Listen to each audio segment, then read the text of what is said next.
ආදරණීය දරුවනේ ජීව විද්‍යාව පස්වන ඒකකයේ සත්ව ආකාරය සහ ක්‍රියාකාරීත්වය ඒකකයේ දෙවන පාඩම් මාලාව තමයි සතුන්ගේ පෝෂණය.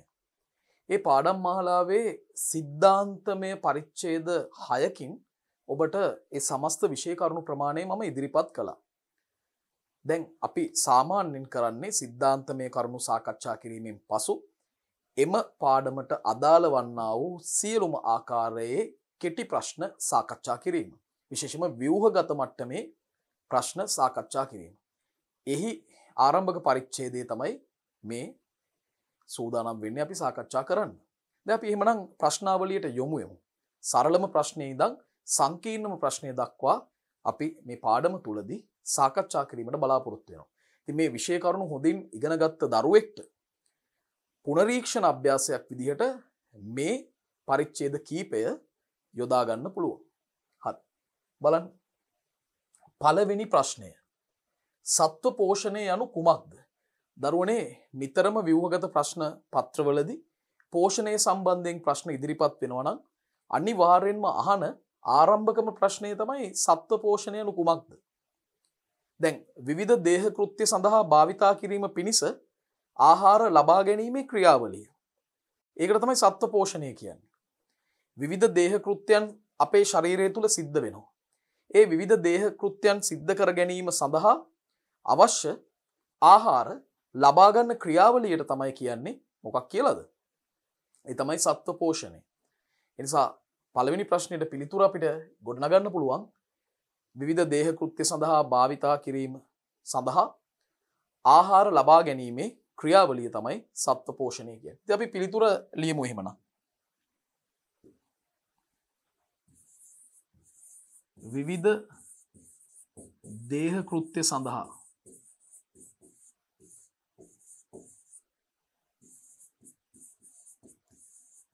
භාවිතා කිරීමට භාවිතා කිරීම පිණිස ආහාර ලබා ගැනීමේ ක්‍රියාවලිය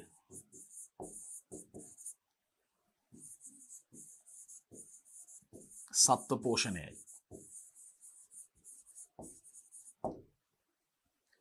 විවිධ දේහ කෘත්‍ය සඳහා භාවිතා කිරීම පිණිස ආහාර ලබා ගැනීමේ ක්‍රියාවලිය තමයි දරුවනේ සත්ව පෝෂණය කියලා කියන්නේ. ඒ අනුව පළවෙනි ප්‍රශ්නෙට අපි පිළිතුර දැන් ගොඩනගලා තියෙන්නේ. අපි එමනම් දෙවෙනි ප්‍රශ්නයට යොමු වෙමු. දෙවෙනි ප්‍රශ්නේ බලන්න. විෂම පෝෂී පෝෂණය යනු කුමක්ද? ටිකක් දිග උත්තරයක්. නමුත් අපිට මේවා පාඩම් කරගන්න පුළුවන් හොඳ අවබෝධයකින් මතක තියාගත්තොත්. හරි. අනෙකුත් ජීවීන් අධිග්‍රහණයෙන් හෝ අනෙකුත් ජීවීන්ගෙන් ව්‍යුත්පන්න වූ ද්‍රව්‍ය මගින් කාබනික ආහාර නැත්නම් කාබනික අණු ලබා ගැනීමේ ක්‍රියාවලිය තමයි අපි කියන්නේ විෂම පෝෂී පෝෂණය කියලා. හොඳට අහගන්න. අනෙකුත් ජීවීන් අධිග්‍රහණයෙන් අපි වෙනත් ජීවියෙක්ව අධිග්‍රහණය කරනවා, කනවා. එහෙම නැත්නම් අනෙකුත් ජීවීන්ගෙන් ව්‍යුත්පන්න වූ ද්‍රව්‍ය මගින්. දැන් අපි වෙන ජීවියෙක්ව කනව නෙමෙයි. ඒ ජීවියාගෙන් ව්‍යුත්පන්න වෙච්ච යම්කිසි දෙයක් අපි ආහාරයට ගන්නවා. දැන් හොඳම උදාහරණය අපි කුකුල් මස් කනවා. හරි? සමහර අය ශාක මේ ආහාර මත විතරක් පදනම් වෙන අය ඉන්නවා. අපි වෙජිටේරියන් අය කියන්නේ නිර්මාංශය. ඒ ගැන නෙමෙයි අපි කියන්නේ. අපි දැන් ගමුකෝ කුකුල් මස් කන කෙනෙක්. එතකොට කුකුල් මස් කෑම මගින් එයා ඒ කුකුලා හෝ කිකිලිය කියන සත්වයාගේ ශරීර කොටස් තමයි මේ ආහාරයට ගන්නෙ. දැන් එතකොට එතනදි වෙන්නේ ජීවියාව අධිග්‍රහණය කිරීම. ඒ වගේම ජීවියාගෙන් ව්‍යුත්පන්න වෙන දෙයක් අපිට ලබා ගන්න පුළුවන්. මොකද්ද? කිකිලිය විසින් දමන බිත්තර. ඒ බිත්තරත් අපි ආහාරයට ගන්නවා. එළදෙනකින් නිකුත් වන කිරි ටික. එතකොට ඒ සත්වයව අධිග්‍රහණය කරනවා නෙමෙයි. ඒ ජීවියාගෙන් ව්‍යුත්පන්න වෙන දෙයක් අපි අපේ ආහාරයට ගන්නවා. අපි එළකිරි බොනවා. එතකොට එතනදි වෙන්නේ අනෙකුත් ජීවියා නෙමෙයි. එතනදි වෙන්නේ අනෙකුත් ජීවියාගෙන් ව්‍යුත්පන්න වෙච්ච ද්‍රව්‍ය මගින්. කොහොම හරි අනෙකුත් ජීවීන් අධිග්‍රහණයෙන් හෝ අනෙකුත් ජීවීන්ගෙන් ව්‍යුත්පන්න වන ද්‍රව්‍ය මගින් කාබනික අණු ලබා ගැනීමේ ක්‍රියාවලිය තමයි දරුවනේ විෂම පෝෂී පෝෂණය. හරිම සරලයි. අමාරු නෑ. දැන් මාත් එක්ක පාඩම් කරමු. අනෙකුත් ජීවීන් අධිග්‍රහණයෙන් හෝ අනෙකුත් ජීවීන්ගෙන් ව්‍යුත්පන්න වන ද්‍රව්‍ය මගින් කාබනික අණු ලබා ගැනීම තමයි විෂම පෝෂී පෝෂණය. එහෙනම් පිළියමු දැන්. අනෙකුත් ජීවීන්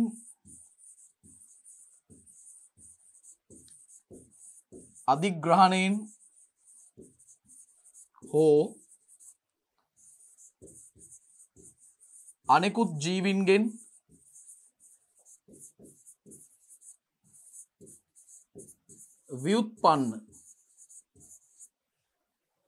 ව්‍යුත්පන්න වන ද්‍රව්‍ය මගින් කාබනික අණු ලබා ගැනීම. ඒකට තමයි විෂම පෝෂී පෝෂණය කියන්නේ. අනෙකුත් ජීවීන් අධිග්‍රහණයෙන් හෝ අනෙකුත් ජීවීන්ගෙන් ව්‍යුත්පන්න වන ද්‍රව්‍ය මගින් කාබනික අණු ලබා ගැනීම තමයි විෂම පෝෂී පෝෂණය කියන්නේ. හරිම සරලයි දරුවනේ. හරි. අපි තුන්වෙනි ප්‍රශ්නයට යමු. විෂම පෝෂී පෝෂණාකාර දෙක නම් කරන්න. දැන් ප්‍රධාන විෂම පෝෂී පෝෂණාකාර දෙකක් තියෙනවා. එකක් සත්ව සදූෂ පෝෂණය. සත්ව සදූෂ පෝෂණය. අනිත් එක තමයි සහජීවනය. සත්ව සදූෂ පෝෂණයයි සහජීවනයයි කියලා ආකාර දෙකකට අපිට වෙන් කරන්න පුළුවන්. අපි ලියමු. පළවෙනි එක සත්ව සදෘශ පෝෂණය. සත්ව සදෘශ පෝෂණය. දෙවැනි එක සහජීවනය. සහජීවනය. සත්ව සදෘශ පෝෂණයයි සහජීවනයයි කියලා පෝෂණ ආකාර දෙකකට විෂම පෝෂී පෝෂණය අපිට බෙදන්න පුළුවන්. එහෙමනම් හතරවෙනි ප්‍රශ්නයට යමු වෙමු. බලමු අපි හතරවෙනි ප්‍රශ්නේ මොනවද අහන්නේ කියලා. දරුවනේ හරිම සරල ප්‍රශ්නයක්. මීට කලින් උසස් පෙළ ජීව විද්‍යා විභාග කීපයකදීම මේ සරල ප්‍රශ්නේ අහලා තියෙනවා. සත්ව සදෘශ පෝෂණයේ පියවර අනුපිළිවෙලින් ලියන්න. දැන් ඔබ පියවර ටික ලිව්වට වැඩක් නෑ දරුවනේ. ඒක අනුපිළිවෙලට ලියන්න ඕනේ. මේ පිළිවෙල මාරු කරලා ලියලා ලකුණු බලාපොරොත්තු වෙන්න නම් එපා. ඒක ඉස්සෙල්ලම කියන්න ඕනේ. ඒ නිසා හරියට අනුපිළිවෙලට ලියමු පියවර ටික. මුලින්ම අධිග්‍රහණය. ඊළඟට ජීරණය. ඊළඟට අවශෝෂණය. හතරවෙනි පියවර ස්වීකරණය. අවසාන පියවර පැහැර කරනවා පහ කිරීම. ඔන්න ඔය පියවර පහ අනුපිළිවෙලට ලියන්න ඕනේ. හරි කියමු බලන්න. අධිග්‍රහණය, ජීරණය, අවශෝෂණය, ස්වීකරණය, පහ කිරීම. මෙන්න මේ පියවර තමයි අපි පිළිතුරට ගොඩනගන්න ඕනේ. හරි ලියමු. අධිග්‍රහණය වෙන වෙනම මේව ගැන කතා කරනවා. ජීරණය, අවශෝෂණය, ස්වීකරණය, පහ කිරීම. අධිග්‍රහණය, ජීරණය, අවශෝෂණය, ස්වීකරණය සහ පහ කිරීම. මෙන්න මේව තමයි සත්ව සදෘශ පෝෂණයේ පියවර අනුපිළිවෙල විදිහට අපි සලකන්නේ. හරි. එහෙනම් අපි පස්වෙනි ප්‍රශ්නයට යමු. අධිග්‍රහණය පිළිබඳව කෙටියෙන් විස්තර කරන්න. ඒක තමයි පස්වෙනි ප්‍රශ්නෙන් අහන්නේ. දරුවනේ සත්ව සදෘශ පෝෂණ ක්‍රියාවලියේ පළමු පියවර තමයි අධිග්‍රහණය කියන්නේ. ඒක අපි දන්නවනේ. කලින් ප්‍රශ්නෙත් අපි කිව්වා. අධිග්‍රහණ ක්‍රියාවලිය බුදීම හෝ භෝජනය යන ක්‍රියාවලි විදිහට තමයි සිද්ධ වෙන්නේ. මේක බුදීම හෝ භෝජනය යන ක්‍රියාවලි වශයෙන් තමයි සිද්ධ වෙන්නේ. එතකොට පළමු පියවර තමයි අධිග්‍රහණය. ඒක ගැන අපිට මුලින්ම ලියන්න පුළුවන්. සත්ව සදෘශ පෝෂණයේ පළමු පියවරයි. සත්ව සදෘශ පෝෂණයේ පළවෙනි පියවර තමයි අධිග්‍රහණය කියන්නේ. බුදීම හෝ භෝජනය යන ක්‍රියාවලිය සිදුවේ. එක්ක බුදීම නැත්තම් භෝජන ක්‍රියාවලියක් තමයි සිද්ධ වෙන්නේ. ඉතින් මේ කාරණා දෙක මුලින්ම අපි සඳහන් කරන්න ඕනේ අධිග්‍රහණය කියන පියවර යටතේ. දරුවනේ ආහාර ප්‍රභවය සත්ව විශේෂ අතර වෙනස් වෙන්න පුළුවන්. ආහාර ප්‍රභවය ලබා ගන්න ආහාර ප්‍රභවය සත්ව විශේෂ අතර වෙනස්. අපිට ඒ කාරණාවත් ලියන්න පුළුවන්. ආහාර ප්‍රභවය සත්ව විශේෂ අතර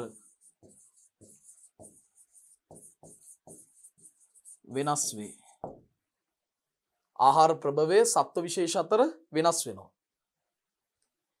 එතකොට ආහාරය සහ පරිසරය අනුව වෙනස් ජීව විශේෂ විවිධ අධිග්‍රහණ ක්‍රම පෙන්වනවා. ආහාරය සහ පරිසරය අනුව විවිධ ජීව විශේෂ වෙනස් අධිග්‍රහණ ආකාර පෙන්වනවා. ඒක අපිට අවසානයේ ලියන්න පුළුවන්. ආහාරය හා පරිසරය මත විවිධ සත්ව විශේෂ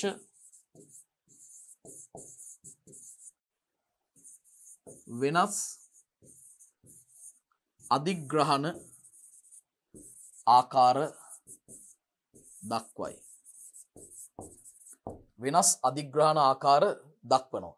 ඒ ආහාරය සහ පරිසරය මත පදනම්ව. අපි එහෙමනම් අධිග්‍රහණය ගැන තේරුම් ගත්තා, පිළිතුරක් ලිව්වා. අපි එහෙනම් ඊළඟ ප්‍රශ්නෙට යමු. බලන්න දරුවෝ 6 වෙනි ප්‍රශ්නේ. ජීර්ණය පිළිබඳ කෙටියෙන් විස්තර කරන්න. මොකද්ද මේ ජීර්ණය කියන්නේ? ජීර්ණය කියන්නේ සත්ව සදුෂ පෝෂණ ක්‍රියාවලියේ දෙවන පියවර. හරි? මෙතනදි සිද්ධ වෙන්නේ මොකද්ද? මෙතනදි සිද්ධ වෙන්නේ සතුන්ගේ සෛල වටා පවතින ප්ලාස්ම පටලය තියෙනවනේ. මේ ප්ලාස්ම පටලය හරහා ගමන් කළ හැකි පරිදි ප්‍රමාණවත් කුඩා ආකාරයකට ආහාර බිඳ දැමීම තමයි ඇත්තටම ජීර්ණය කියලා කියන්නේ. ප්ලාස්ම පටලය හරහා ගමන් කළ හැකි තරම් ප්‍රමාණවත් කුඩා ආකාරයකට ආහාර බිඳ දැමීම තමයි ඇත්තටම ජීර්ණය කියලා කියන්නේ. දරුවනේ ජීර්ණය ආකාර දෙකකින් සමන්විතයි. යාන්ත්‍රික ජීර්ණයයි රසායනික ජීර්ණයයි. මොකද මේ දෙකේ වෙනස? ද යාන්ත්‍රික ජීර්ණයේදී සිද්ධ වෙන්නේ ආහාරයේ රසායනික සංයුතියට කිසිම වෙනසක් නොවි ආහාරය කුඩා කුඩා කැබලි වලට කැඩී යාම සිද්ධ වෙන්නේ යාන්ත්‍රික ජීර්ණයේදී. එතෙන්දී ආහාරයේ රසායනික සංයුතියට කිසිම වෙනසක් වෙන්නේ නැහැ. ද යාන්ත්‍රික ජීර්ණය ප්‍රධාන වශයෙන්ම කරන්නේ දත් මගින්. ඒ වගේම ආමාශය බිත්තියේ ඉන්න පේශි වලටත් යාන්ත්‍රික ජීර්ණය කරන්න පුළුවන්. ද යාන්ත්‍රික ජීර්ණයේ වැදගත්කම තමයි ආහාර කුඩා කුඩා කැබලි වලට කැඩුනම හරිම පහසුවෙන් එන්සයිම වලට ඒ ආහාර මත ක්‍රියා කරන්න පුළුවන්. ඒ කියන්නේ මෙතනදී සිද්ධ වෙන්නේ ආහාරවල රසායනික ජීර්ණයට අවශ්‍ය පෘෂ්ටික ක්ෂේත්‍රඵලයේ වැඩිවීම. දැන් රසායනික ජීර්ණය කියලා අදහස් කරන්නේ මොකද්ද? ඒකත් ඉස්සෙල්ලා අපි කියන්න ඕනේනේ. ආහාරයේ රසායනික සංයුතිය බිඳ වැටීම තමයි රසායනික ජීර්ණය කියන්නේ. ඒ කියන්නේ විශාල සංකීර්ණ ආහාර කුඩා සරල අණු බවට බිඳ වැටෙනවා. දැන් මේක කරන්නේ අපේ ශරීරවල ඉන්න එන්සයිම කියන සංයෝග කාණ්ඩය මගින්. රසායනික ජීර්ණයට වැදගත් වෙන එන්සයිම. දැන් ඇත්තටම යාන්ත්‍රික ජීර්ණය මගින් ආහාර කුඩා කැබලි වලටපත් වුනහම එන්සයිම වලට හරිම ලේසි විශාල ආහාර කොටසක් මත ක්‍රියා කරනවා වෙනුවට ඒ ආහාරයම කුඩා කුඩා කැබලි වලට වෙන් කරාම ඒ කැබලි මත ක්‍රියාත්මක වෙන්න. හරි? ඒතර කුඩා ආහාර අණු මත ඊටාම හොඳින් එන්සයිම ක්‍රියාත්මක වුණොත් බිඳ වැටීමේ ක්‍රියාවලිය වඩාත් සාර්ථකව කරන්න පුළුවන්. ඒ නිසා ඇත්තටම යාන්ත්‍රික ජීර්ණය වැදගත් වෙන්නේ රසායනික ජීර්ණයට අවශ්‍ය පෘෂ්ටික ක්ෂේත්‍රඵලය වැඩි කිරීම සඳහා බව හොඳින් මතක තියාගන්න ඕනේ. පැහැදිලිද? එහෙනම් අපි පිළිතුර ලියමු එන්න මේ විදිහට. ප්ලාස්ම පටලය හරහා ජීවින්ගේ සෛල තුලට ඇතුළු වීමට තරම් ප්‍රමාණවත් කුඩා ආකාරයකට ප්ලාස්ම පටලය හරහා ජීවීන්ගේ සෛල තුළට ඇතුළු වීමට තරම් ප්‍රමාණවත් කුඩා ආකාරයකට ආහාර අණු බිඳ හෙලීම ජීර්ණයයි. පැහැදිලිද? ප්ලාස්ම පටලය හරහා ජීවීන්ගේ සෛලවලට ඇතුළු වීමට තරම් ප්‍රමාණවත් කුඩා ආකාරයකට ආහාර අණු බිඳ හෙලීම තමයි අපි ජීර්ණය කියලා අදහස් කරන්නේ. දැන් ජීර්ණයේ ආකාර දෙකයි. යාන්ත්‍රික ජීර්ණය, රසායනික ජීර්ණය. යාන්ත්‍රික සහ රසායනික ලෙස ජීර්ණය ආකාර දෙකකි. යාන්ත්‍රික සහ රසායනික ලෙස ජීර්ණය ආකාර දෙකයි. ද යාන්ත්‍රික ජීර්ණය දත් මගින් සහ විශේෂයෙන්ම ආමාශයේ පේශි මගින් සිද්ධ කරනවා. ගත් අපිට ලියන්න පුළුවන්. යාන්ත්‍රික ජීර්ණය දත් හා පේශි මගින් විශේෂයෙන්ම කොහෙද? ආමාශයේ පේශි මගින් සිදුවේ. දැන් රසායනික ජීර්ණය කියලා කියන්නේ විශාල අණුවල විශාල සංකීර්ණ අණුවල පවතින බන්ධන බිඳ හෙලලා කුඩා සරල අණු බවට ද්‍රව්‍ය බවට බිඳ හෙලීම. රසායනික ජීර්ණයේදී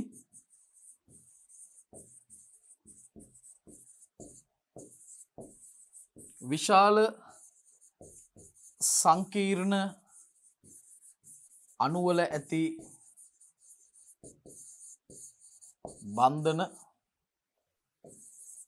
බිඳ වැටි කුඩා සරල ද්‍රව්‍ය බවට පත්වේ. දැන් රසායනික ජීර්ණය කරන්නේ එන්සයිම මගින්. ඒකත් අපි ලියන්න ඕනේ. එන්සයිම මගින්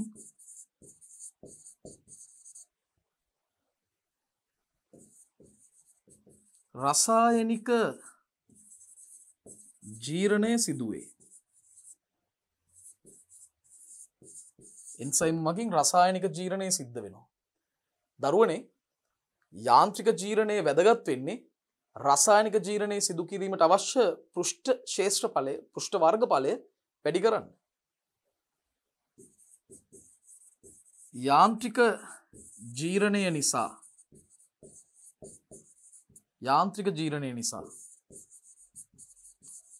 රසායනික ජීර්ණයට අවශ්‍ය පෘෂ්ඨ ක්ෂේත්‍රඵලය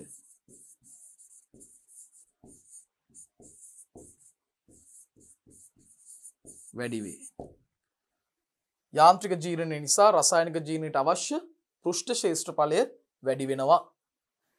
ඒ අනුව අපි දැන් ජීර්ණය පිළිබඳව මූලික කාරණා සියල්ලම සාකච්ඡා කරපු නිසා ඊළඟ ප්‍රශ්නයට යමු. පොඩි ප්‍රශ්නයක්. අවශෝෂණය පිළිබඳ කෙටියෙන් විස්තර කරන්න. අවශෝෂණය පිළිබඳ. දරුවනේ සෛල මගින් කුඩා අණු ලබා ගැනීම තමයි අවශෝෂණය කියන්නේ. ජීර්ණයෙන් පස්සේ ප්‍රතිඵල වන කුඩා අණු සෛල විසින් ලබා ගැනීම, සෛල මගින් ලබා ගැනීම තමයි අවශෝෂණය කියන්නේ. දැන් සෛල මොනවද ලබා ගන්න කුඩා අණු? විශේෂයෙන්ම මොනොසැකරයිඩ්, සරල සීනි, ඇමයිනෝ අම්ල, මේද අම්ල, ග්ලිසරෝල් වගේ දේවල් සෛල විසින් ලබා ගන්නවා. ඉතින් ඒකට තමයි අවශෝෂණය කියන්නේ. ජීර්ණයෙන් පසු ප්‍රතිඵල වන කුඩා අණු සෛල මගින්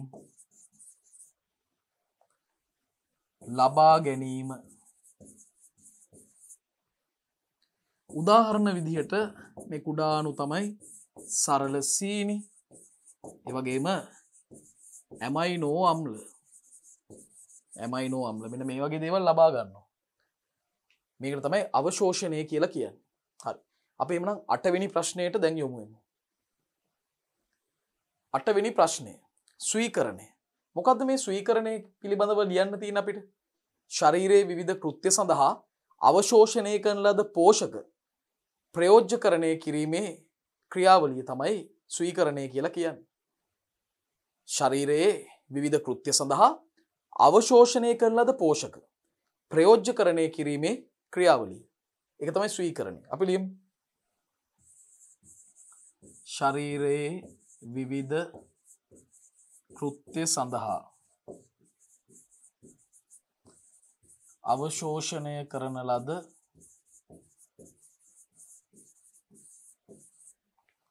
පෝෂක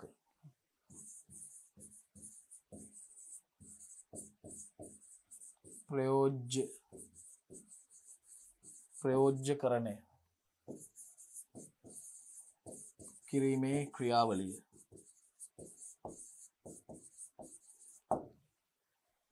ශරීරයේ විවිධ කෘත්‍ය සඳහා අවශෝෂණය කරන ලද පෝෂක ප්‍රයෝජ්‍යකරණය කිරීමේ ක්‍රියාවලිය තමයි ස්වීකරණය කියලා අදහස් කරන්නේ. එhmenan අපි 9 වෙනි ප්‍රශ්නෙට යමු. බලන්න. 9 වෙනි ප්‍රශ්නෙන් අපෙන් අහනවා පහ කිරීම පිළිබඳ කෙටියෙන් විස්තර කරන්න. මොකද්ද පහ කිරීම කියන්නේ? පහ කිරීම කියන්නේ ජීර්ණය නොකරන ලද ද්‍රව්‍ය ආහාර කොටස් තියෙනවනේ. ඒවා දේහෙන් බැහැර කිරීම. ජීර්ණය නොවූ ද්‍රව්‍ය දේහෙන් බැහැර කිරීමේ ක්‍රියාවලිය. ජීර්ණය නොවූ ද්‍රව්‍ය දේහෙන් බැහැර කිරීමේ ක්‍රියාවලිය. ජීර්ණය නොවූ ද්‍රව්‍ය දේහෙන් බැහැර කිරීමේ ක්‍රියාවලිය තමයි දරුවනේ පහ කිරීම කියලා සරලව අදහස් කරන්නේ. දැන් මේ ආහාර මාර්ගය තුලදී සත්ව සදුෂ පෝෂණ ක්‍රියාවලියේ පියවර 4ක් සිද්ධ වෙනවා. අධිග්‍රහණය සිද්ධ වෙනවා මුඛ කුහරය ඇතුළට ආහාර ඇතුල් කරගෙන. ජීර්ණයේ තැන් කීපයකදීම වෙනවා. මුඛ කුහරය ඇතුලේ ජීර්ණය ආරම්භ වෙනවා. ඊළඟට ආමාශයේදී ජීර්ණය වෙනවා. ශුද්ධාන්ත්‍රයේදී මේ ජීර්ණය සම්පූර්ණ වෙනවා. අවශෝෂණයේ ශුද්ධාන්ත්‍රයේ වගේම මහාන්ත්‍රය තුලදීත් යම් යම් අවශෝෂණ ක්‍රියාවන් සිද්ධ වෙනවා. ආමාශයටත් යම් අවශෝෂණ හැකියාවක් තියෙනවා. පහ කිරීම ගුද මාර්ගය හරහා සිද්ධ වෙන දෙයක්. හැබැයි ස්වීකරණය ආහාර මාර්ගය තුල සිද්ධ වෙන ක්‍රියාවක් නෙමෙයි. ස්වීකරණයේදී සිද්ධ වෙන්නේ ශරීරයේ විවිධ කෘත්‍ය සඳහා අවශෝෂණය කරන ලද පෝෂක ප්‍රයෝජ්‍යකරණය කිරීමේ ක්‍රියාවලිය. එතකොට මේ ස්වීකරණය සිද්ධ වෙන්නේ සෛලවලදී. හරි? අවශෝෂණය කරපු ඒ සංඝටක ටික පෝෂක ටික සෛලවලදී විවිධ කෘත්‍යයන් සඳහා භාවිතා කරනවා. ප්‍රයෝජනෙට ගන්නවා. එතකොට ඒක ආහාර මාර්ගයට අදාළ පියවරක් නෙමෙයි. ඇත්තටම ආහාර මාර්ගය තුල සිදුවන ක්‍රියාවලියක් නෙමෙයි. ඒ නිසා හොඳට මතක තියාගන්න සත්ව සදුෂ පෝෂණයේ පියවර 5න් පියවර 4ක්ම ආහාර මාර්ගය තුල සිද්ධ වෙනවා. ස්වීකරණය පමණයි එලෙස සිද්ධ වෙන්නේ නැත්තේ. පැහැදිලිද? හරි. ඊළඟ ප්‍රශ්නය. සතුන්ගේ භෝජන යාන්ත්‍රණ නම් කරන්න. සතුන්ගේ ප්‍රධාන භෝජන යාන්ත්‍රණ 4ක් තියෙනවා. පෙරා බුදින්නන්, තරල බුදින්නන්, උපස්තර බුදින්නන් සහ තොග බුදින්නන්. පෙරා බුදින්නන්, තරල බුදින්නන්, උපස්තර බුදින්නන් සහ තොග බුදින්නන්. ඒ 4 තමයි ලියන්න තියෙන්නේ.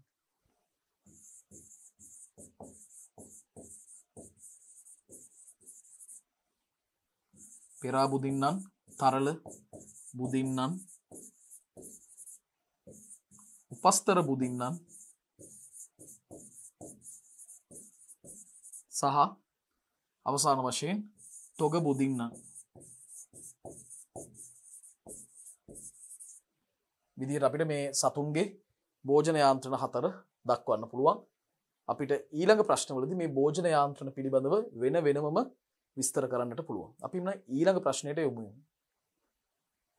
දැන් අපි 11 වෙනි ප්‍රශ්නයේදී සාකච්ඡා කරන්නේ පෙරා බුදින්නන් පිළිබඳව. දැන් මේ පෙරා බුදින්නන් මොකද්ද කරන්නේ? මේ අය කරන්නේ ජලීය මාධ්‍යයේ අවලම්බිත අංශු ආහාර අංශු පෙරීමේ යාන්ත්‍රණයක් මගින් ශරීරයට ඇතුල් කරගන්නවා. මෙතනදී අල්ලා ගැනීම හෝ උගුල් යාන්ත්‍රණ භාවිතා කරන්න පුළුවන්. අල්ලා ගැනීම හෝ උගුල් යාන්ත්‍රණ භාවිතා කරන්න පුළුවන්. අපි ඒක එහෙමනම් ලියමු. අවට ඇති ජලීය මාධ්‍යයෙන් අවට ඇති ජලීය මාධ්‍යයෙන් අවලම්බිත ආහාර අංශු පෙරා ගනිති.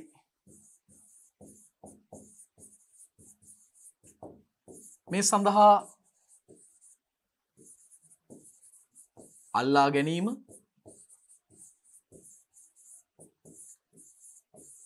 උගුල් යාන්ත්‍රණ භාවිතා කළ හැකිය.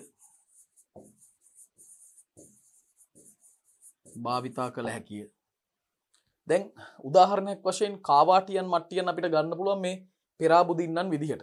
දැන් මේ කාවාටියන්ගේ මට්ටියන්ගේ පෙරීමේ යාන්ත්‍රණ හරහා තමයි මේ පෙරා බුදීමේ ක්‍රියාවලිය සිද්ධ වෙන්නේ.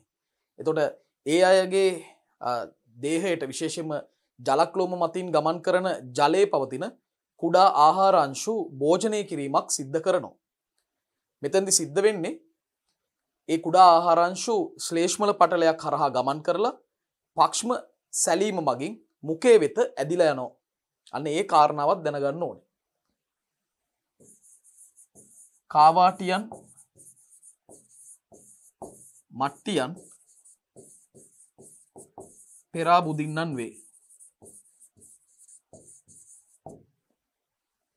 එතකොට මේ ජලක්ලෝම මතින්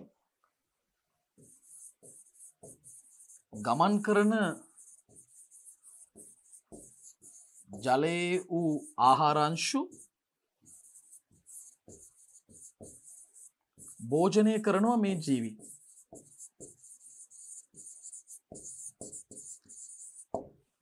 දැන් මෙතනදී වෙන්නේ කුඩා ආහාර අණු ශ්ලේෂ්මල පටලයක් හරහා ගමන් කරලා පක්ෂම සැලීම මගින් මුඛය වෙත ඇදී යනවා. කුඩා ආහාර අණු ශ්ලේෂ්මල පටලයක් හරහා ගමන් කර පක්ෂම සැලීම මගින් මුඛය වෙත ඇදී යයි. මුඛය වෙත ඇදී යයි. මේක තමයි පෙරාබුදින්නන් පිළිබඳව අපිට ලියන්න තියෙන්නේ. ඉතින් එහෙමනම් දරුවනේ අපි 12 වෙනි ප්‍රශ්නයට දැන් යොමු වෙමු. තරල බුදින්නන් පිළිබඳව තමයි විස්තර කරන්න තියෙන්නේ 12 වෙනි ප්‍රශ්නේ. දැන් ජීවී ධාරකයාගේ පෝෂක වලින් සරු තරලය හොඳින් අනුවර්තිත මුඛ උපාංග භාවිතයෙන් ලබා ගන්නා පෝෂණ ක්‍රමය තමයි මේ තරල බුදින්නන් අනුගමනය කරන්නේ. ජීවී ධාරකයෙක් ඉන්නවා, ඒ ධාරකයාගේ පෝෂක වලින් සාරවත් වෙච්ච තරලය තමන්ගේ හොඳින් අනුවර්තනය වෙච්ච මුඛ උපාංග භාවිතයෙන් ලබා ගැනීමක් තමයි මෙහිදී සිද්ධ වෙන්නේ. අපි ඒක ඉස්සෙල්ලම ලියමු. ජීවී ධාරකයාගේ පෝෂක වලින් සරු තරලය අනුවර්තිත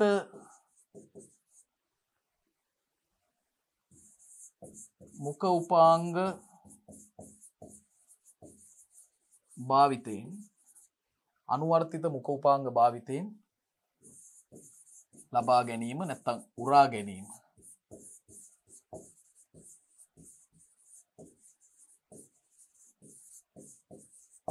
ලබා ගැනීමක් උරා ගැනීමක් සිද්ධ වෙනවා. ඒක තමයි මේක පැහැදිලි කරන්නට මුලින්ම අපි ලියන්න ඕන උත්තරේ. දැන් දරුවනේ මේ මදුරුවා මිනිස් සම සිදුරු කරලා රුධිරය උරා බීම තරල බුදින්නන්ට හොඳ උදාහරණයක්. කූඩිත්තා ශාකවල ෆ්ලෝයම යුෂ උරා බීම තරල බුදින්නන්ට උදාහරණයක්. ඒ වගේම මීමැස්ස, ගුමන කුරුල්ලා මේ වගේ සතුන් පුෂ්ප වලින් මල් පැණි උරා බීමත් අපිට ගන්න පුළුවන් මොකක් විදිහටද?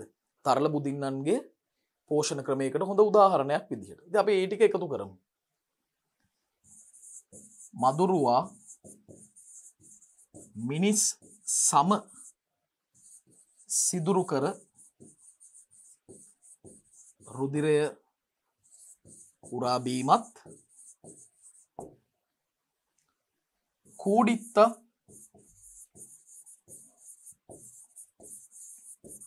ෆ්ලෝයම යුෂ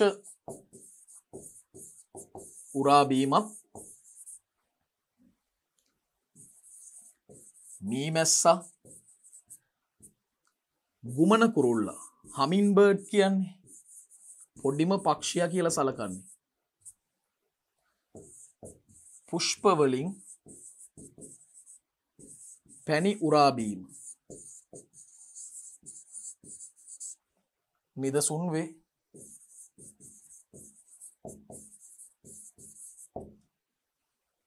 නිදසුන් වේ. ඉතින් මෙන්න මේ කාරණා ටික තමයි දරුවනේ ඔබ පිළිතුරට ගොඩනගන්නට ඕනේ. ඉතින් එහෙමනම් ඔන්න 13 වෙනි ප්‍රශ්නේ. උපස්තර බුදින්නන් පිළිබඳ විස්තර කරන්න කියනවා. උපස්තර බුදින්නන් කියන්නේ තමන් ජීවත් වන ආහාර ප්‍රභවය මත හෝ ආහාර ප්‍රභවය තුල වාසය කරමින් ඒ ආහාර ප්‍රභවය භෝජනය කරනවා. එහෙම සමාජිකයන් අනුභව කරන සමාජිකයන් තමයි උපස්තර බුදින්නන් කියන්නේ. ආහාරය මත හෝ ආහාර ප්‍රභවය තුල වාසය කරමින් ආහාර ප්‍රභවය අනුභව කරන්නන්. දර කොළ කන දලඹුව මේකට හොඳම උදාහරණයක්. ශාක පත්‍ර හෝ මෘදු පටක තුලින් ගමන් කරලා ඒ කොටස් පටක කොටස් ශාක පත්‍රය අනුභව කරනවා. ඒ වගේම ඉහඳ පණුව. ඉහඳ පණුවත් මේ විදිහමයි සතුන්ගේ මල දේහ තුලින් ජීවත් වෙමින් මේ මල දේහ තුල ජීවත් වෙමින් ඒ පටක කොටස් අනුභව කිරීමක් කරනවා. හරි අපි ලියමු. ආහාර ප්‍රභවය මත හෝ ආහාර ප්‍රභවය තුල වාසය කරමින්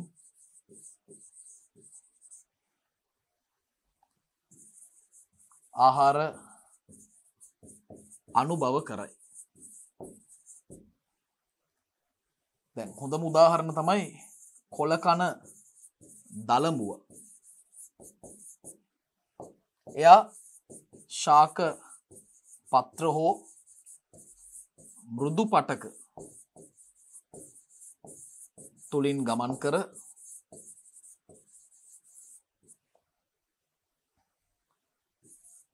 පත්‍ර කොටස් අනුභව කිරීම අනුභව කරයි. ඒ වගේම ඉහඳ පණුව සත්ව මලකුණු තුලට හාරයි. මෙන්න මේ පිළිතුර තමයි දරුවනේ අපිට ගොඩනගන්නට තියෙන්නේ. එhmenan අපි ඊළඟට යමු වෙමු 14 වෙනි ප්‍රශ්නය සඳහා. බලන්න 14 වෙනි ප්‍රශ්නේ.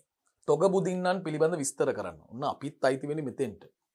සාපේක්ෂව විශාල ආහාර කොටස් අනුභව කරන පරිභෝජනය කරන ජීවීන් තමයි තොග බුදින්නන් කියන්නේ.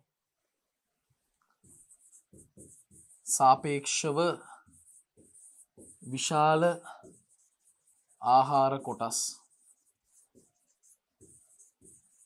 අනුභව කරන සතුන් තොග බුදින්නන් වේ. තොග බුදින්නන් වේ. මේ අය සාපේක්ෂව විශාල ආහාර කොටස් තමයි අනුභව කරන්නේ. දැන් තොග බුදින්නන් කාණ්ඩ තුනකට බෙදන්න පුළුවන්. ශාක භක්ෂක, මාංශ භක්ෂක, සර්ව භක්ෂක කියලා. මොවුන් ශාක භක්ෂක, මාංශ භක්ෂක සහ සර්ව භක්ෂක ලෙස ආකාර තුනකි. සර්ව භක්ෂක කියලා ආකාර තුනකි. ඒ වගේම ආහාර ඉරා ගැනීමට ගොදුර ග්‍රහණය කරගන්න මේ අයට විවිධ අනුවර්තන දකින්න ලැබෙනවා. අපි ඒක ලියමු. ආහාර ඉරා ගැනීමට ගොදුර ග්‍රහණය කර ගැනීමට විවිධ අනුවර්තන පවතී. විවිධ අනුවර්තන පවතී. මොනවද ඒ අනුවර්තන? සමහරුන්ට හණු තියෙනවා. දැන් අපිට දත් තියෙනවා. සමහරුන්ට විෂදල තියෙනවා. නකර තියෙනවා. ග්‍රාහිකා තියෙනවා. මෙන්න මේවා තමයි උදාහරණ.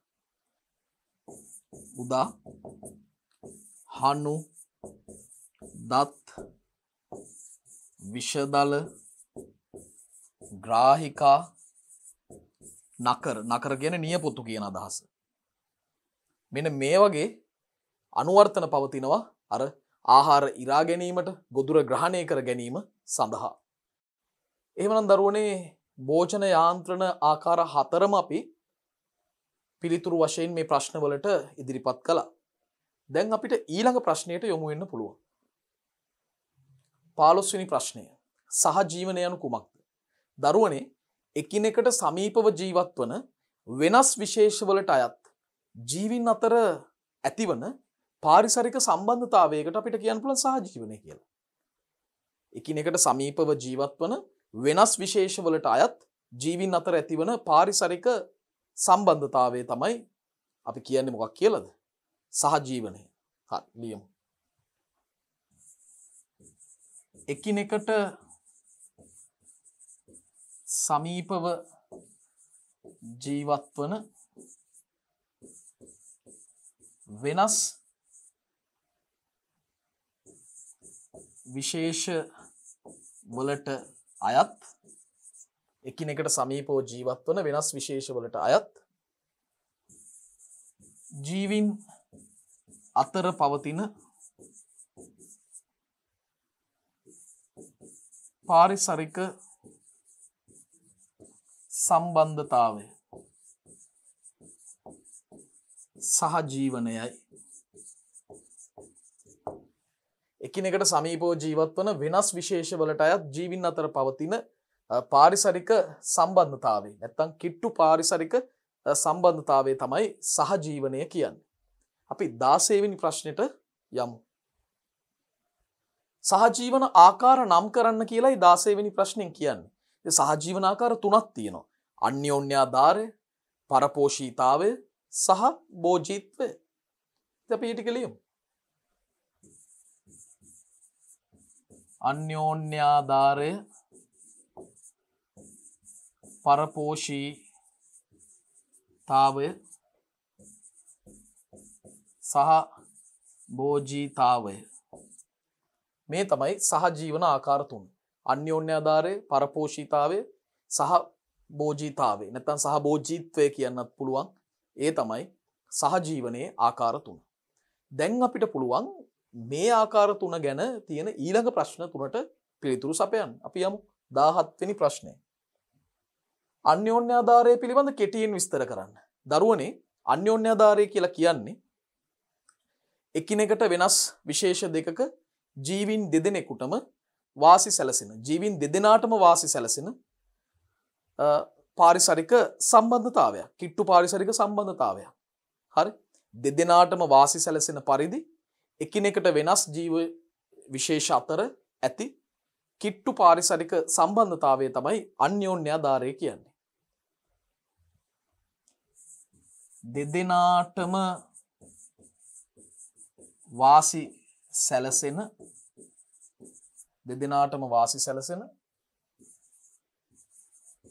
එකිනෙකට වෙනස් ජීව විශේෂ දෙකක ජීවින් අතර ඇති කිට්ටු නැත්තම් සමීප පාරිසරික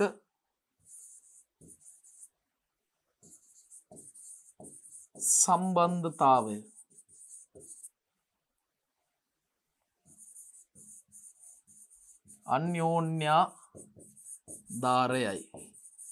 අන්‍යෝන්‍යාධාරය.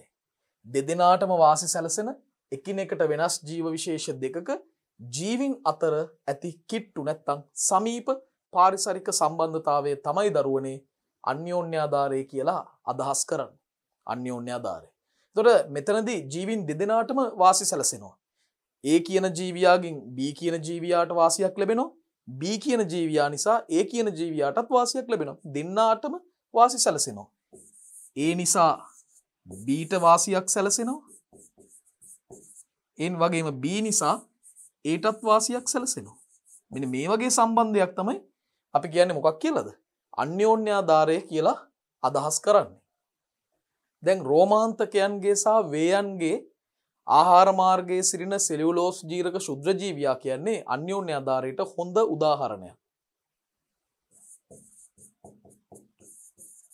රෝමාන්තකයන්ගේ හා වේයන්ගේ ආහාර මාර්ගයේ ජීවත් වන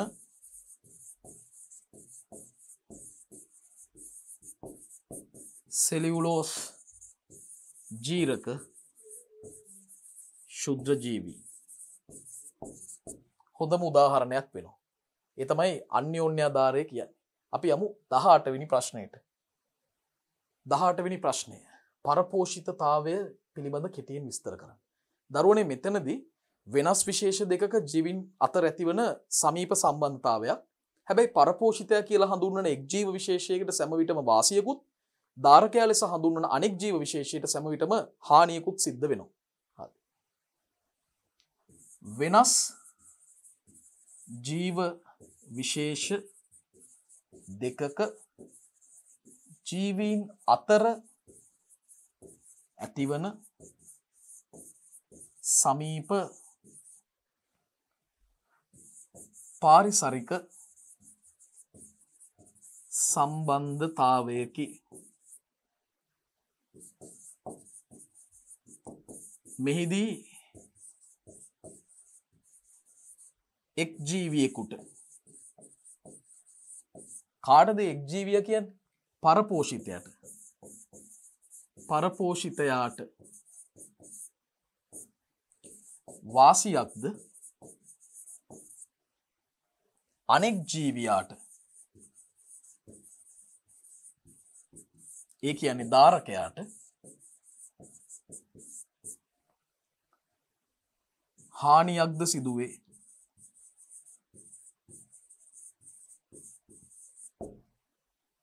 ධාරකයට හානියක්ද සිදුවේ.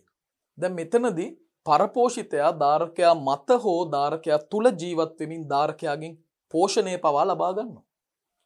අපි ඒකත් ලියමු. පරපෝෂිතයා ධාරකයා තුල හෝ ධාරකයා මත වාසය කරමින් ධාරකයාගෙන් පෝෂණය ලබා ගනී. දැන් උදාහරණ වශයෙන් මිනිසා සහ උකුණා දක්වන්න පුළුවන්. ඒ වගේම මිනිසා සහ පටිපණුව දක්වන්න පුළුවන්. ඔන්න පරපෝෂීතාවය ගැන සාකච්ඡා කළා. අපි එහෙමනම් යමු ඊළඟ ප්‍රශ්නයට. සහභෝජීත්වය. දැන් වෙනස් විශේෂ දෙකක ජීවීන් අතර ඇතිවන කිට්ටු පාරිසරික සම්බන්ධතාවයක් එක් ජීව විශේෂයකට වාසියක් සැලසෙන අතර අනෙක් ජීව විශේෂයට කිසිදු බලපෑමක් සිදු නොවන සම්බන්ධයක්. බලපෑමක් වෙන්නේ නැහැ කියන්නේ වාසියක් වෙන්නෙත් නැහැ. හැබැයි අවාසියක් හානියක් වෙන්නෙත් නැහැ. right. අපි ලියමු. වෙනස් ජීව විශේෂ දෙකක ජීවීන් අතර ඇතිවන කිට්ටු පාරිසරික සබඳතාවයකි. එක් විශේෂයකට වාසියක්ද අනෙක් විශේෂයට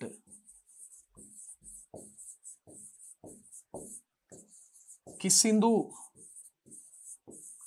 බලපෑමක් ඇති නොවන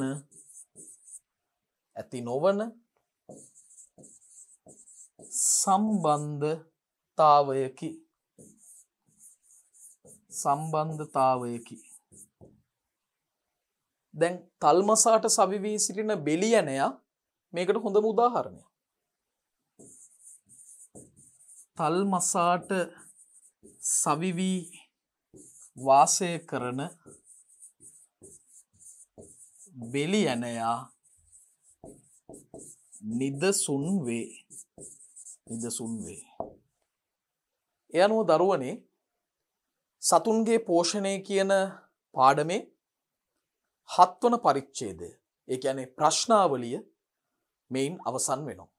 අපි ඉදිරි ප්‍රශ්නාවලි තුලින් තවදුරටත් මේ සතුන්ගේ පෝෂණය පාඩමේ තවත් විවිධ කොටස් වලට අදාළ ප්‍රශ්න විශාල ප්‍රමාණයක් ආවරණය කරන්නයි බලාපොරොත්තු වෙන්නේ. එhmenan ඒ ප්‍රශ්නාවලියත් සමග නැවත මුණ ගැහෙමු. එතෙක් ඔබට සුබ දවසක්.